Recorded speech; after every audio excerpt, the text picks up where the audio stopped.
the sound is amazing. Check it out.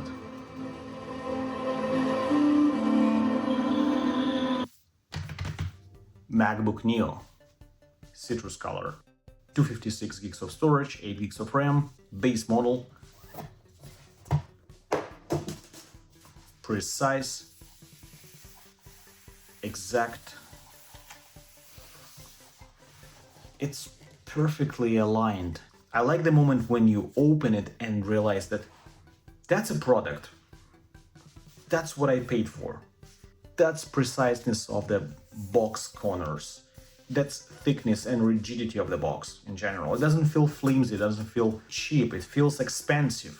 It feels satisfying to unbox it. It feels expensive, and I like that part about Apple packaging. It's so great. That's cute. Hello. And we got documentation, which matches laptop's color. This time around there is no sticker anymore. Here we got a charger and cable. Charger is 20 watts. We are at the phone department here rather than laptop, which is impressive. What Apple manages to achieve with its own silicons. And of course, USB Type-C end-to-end braided cable. I would say it white blue color-ish, because my gloves are white, and here is the difference between white and cable color. I would say it'll get dirty fast. It'll be like perfect magnet for all dirt and sweat, but it is beautiful braided cable anyways. And that's it. I think it's the first time for a decade Apple introduced such a radical approach to the coloring and delivers that beautiful citrus color, which is a combination of green and yellow. It's more leaning towards to green, depends on the light, of course. In a daylight, you may think that it's more greener. I will show how it looks in two different types of backlight, so you will see better.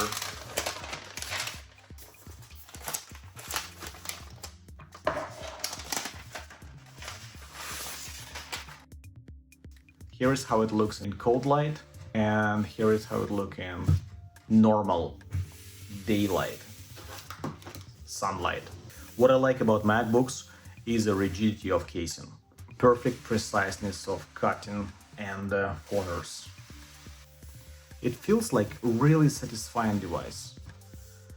Okay, let's try to open it with one finger without base lifting off the table.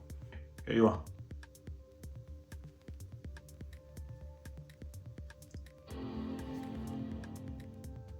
With one finger. Amazing. It feels better than normal MacBook Airs because it doesn't have notch. I can tell that screen is worse than MacBook Air. Despite many bloggers' claims that it's identical, it doesn't feel like it.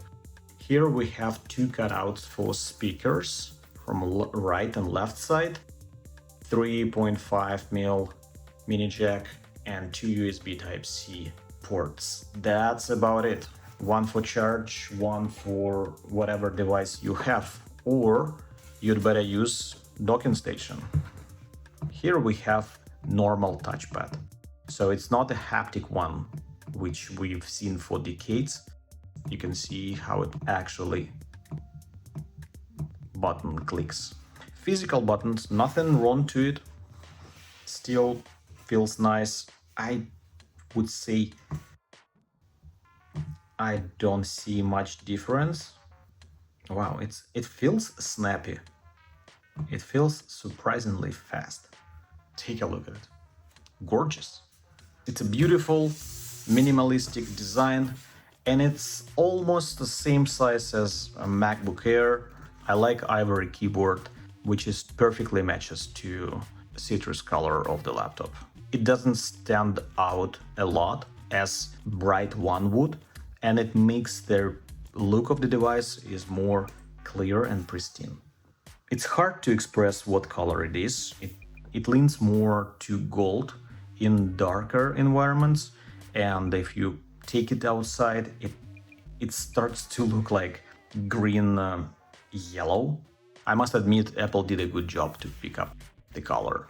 This color accomplished so many likings of what people may crave, and it combines it all in one device. And honestly, I can't get enough of this. I can't get enough of this. It's so addictive to be able to open device like that without base jumping on the table and without need to hold it with two hands. You just open it effortless. Brightness wise, I would say I need slightly more. It's not crucial, it's not end of the days, and nothing wrong with it, but I feel like I need slightly bit more of brightness. It's a true 2K, 2400 over 1500. It feels crisp, and density of pixels definitely tells the story and contributes to image quality. Let's go through wallpapers. Just oh, it's nice. It's matching, blends in. If you want to go with MacBook Neo, I suggest you to go with this color. It's premium, it looks amazing, it has that hint of rebellishness and elegance at the same time. I don't know how Apple achieved it, but they definitely made it. They got beautiful working device with budget pricing, and it works amazing. It feels snappy. Let's see how 4K 60 FPS plays on it.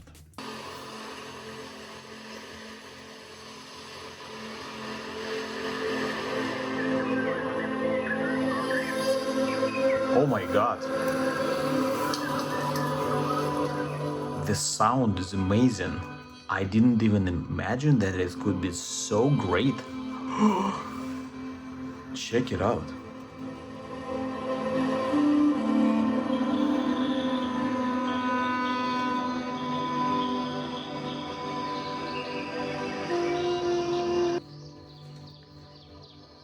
And it pushes. Right now it works in 1080p. Let's see how it would be in 4K. Wow.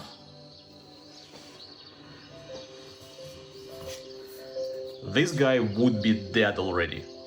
What I really respect Apple for, that's the structural integrity of laptop. Take a look at it. I give it a substantial amount of force to make it wiggle, and it doesn't. If you do with something which based on plastic platform, any laptop out there, Asus, Samsung, Lenovo, LG, whatever it is, HP, Dell, of course, they are notorious for cheapest plastic cases in industry. Every laptop after Apple feels flimsy, non-reliable, cheap, and it actually flimsy and non-reliable, since you see this structural integrity, that's not only for aesthetical purposes. It also serves to protect electronics which is here, which controls LCD and image output for display, all assembly, ribbons, electronics, LCD. It actually feels way better to be in a rigid structure, in a rigid shell, rather than you put it in some kind of flimsy plastic shell and it will be wiggling around 5 centimeters here and 5 centimeters there, which makes ribbons and electronics breaks faster. That's the trick. And with such a rigidity, it just works beautiful and lasts for years. The general approach for how sturdy and rigid structure is a correct one. All laptops absolutely must be made of aluminum. You can't put highly priced electronic components into cheap plastic shell and expect it to be workable and reliable for long term. Cheap plastic shell, sooner or later it breaks, and actually it happens sooner with plastic rather than later.